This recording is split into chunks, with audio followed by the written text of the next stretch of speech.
Hey y'all, today I'm making a quick and easy and surprisingly healthy meal for dinner tonight. I've got 2 white onions and some red, green, and gold bell peppers. We're gonna be coating it in olive oil and topping it with some salt-free seasoning, adding the sweet Italian sausage.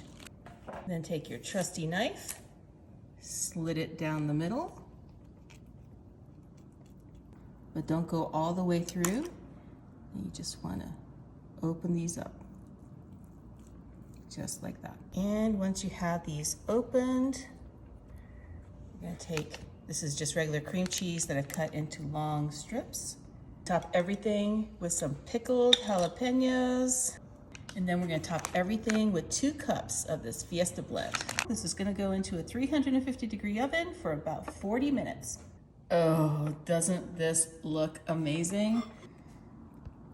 Get some of the veggies as well, right here. Cut. It's cooked all the way through.